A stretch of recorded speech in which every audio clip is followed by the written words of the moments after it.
one thing you don't hear a lot of women talk about is miscarriages and ectopic pregnancy, and that's something that I experienced 2 years ago. Um, I was pregnant. I always wanted children. I always wanted kids. I have godchildren, nieces and nephews, great nieces and nephews, and I just been the type who always just wanted to be a mother ever since I was a teenager. I knew that I wanted to have kids. And I say about 2020, 2020, 2021, I finally went to a fertility clinic and they told me that I would never be able to get pregnant with through sexual intercourse. That in order for me to ever get pregnant, I would have to have an IVF. Broke me. I went through a depression. I mean, it would be days where I'd be in the store and I see a child or a baby and I would just start crying. I went through that for a couple months. I pray and I pray, I pray, I pray, I pray. And then I was just asking God, Lord, just help me get to the point where I may not be able to have kids. Here I am. I had got married in 2019. Never ever wanted to get married. Never thought I would ever be a wife. Never dreamed about being a wife.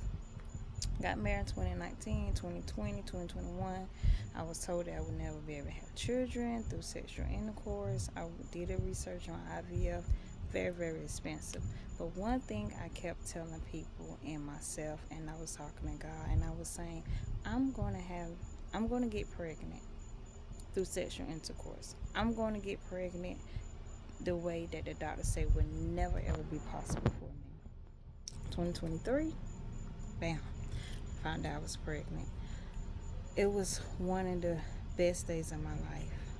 I mean, I was so excited and just ready. I had at the time my grandmother, she was 101.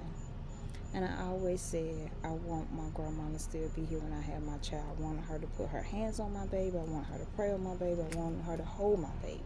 Even if my child never knew or remember her, I wanted my grandma to experience my child like she had with all her other grandchildren. So I told my grandmother. She prayed on my stomach. She held my belly. I didn't tell people the first doctor's appointment that I was supposed to have of hearing my baby heartbeat was the worst day of my life. One of the worst days of my life. There was no heartbeat. I broke down. My husband at the time was with me, and I broke down in that hospital, in that doctor office, and all I could say was, I wanted my baby. I wanted my baby. This is something that I wanted my whole life, and here I am sitting in this doctor office, and you're telling me there's no heartbeat? I had to have emergency surgery the same day. I had to be back at the hospital at 1 o'clock. My doctor's appointment was at 8:30 that morning. Long story short, I went to surgery. They told me it would be a 45-minute surgery. 45-minute surgery ended up being 2 hours. I was losing a lot of blood. They also told me that if I wouldn't have had that doctor's appointment a day late, I could have been on the verge of losing my life. I went through a lot of blood. I lost a lot of blood. A lot of things happened. I'm sorry, I hear people outside. So a lot of things had happened during my surgery. Long story short, I went through another depression. I'm losing my baby. It was one of the worst days of my life, the worst experience of my life. The whole way I was pregnant, I prayed over my baby, I sung to my baby. A lot of things. But what I really want to let you know is that man words is nothing compared to what God can do. Yes, I had to get my left fallopian tube moved. Yes, I only have one tube. Yes, I may not never ever be able to get pregnant again. I may not ever be able to give birth, but I am a mother. I raised several children. But one thing I've learned is that you believe what the Lord tell you. He said we women, we are here to multiply. I really do believe everything happened for a reason. I had to get pregnant. I may have to lose my baby in order for me to get rid of that, to remove that bad left fallopian tube. I knew it was damaged. I knew that. I knew it. So I'm just taking it. Yeah, I'm 41, but one day I'm still believing Not saying that it's not going to happen, not expecting for it not to happen, but I'm at a point in my life that if I never ever get pregnant again, I'm finally okay with that. Yes, I have my days where I want to be a mom. Yes, I have the days where I experience me getting pregnant, losing my baby, having to have surgery.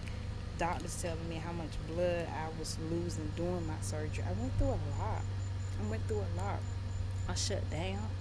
A lot of things happened to me mentally and physically, but guess what? I am still here today.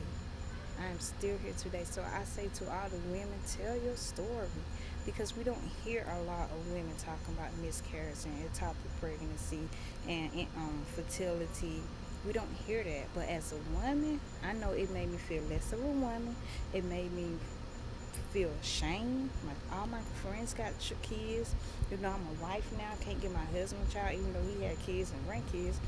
But it do make you feel less of a woman. It don't make you feel worthy. But you are worthy. You are loved. And as long as you believe and have faith, whatever it is that you want to happen to you in your life, whatever it is that you want to do in your life, whatever it is that you may want to succeed in, it will happen. Trust and believe on God.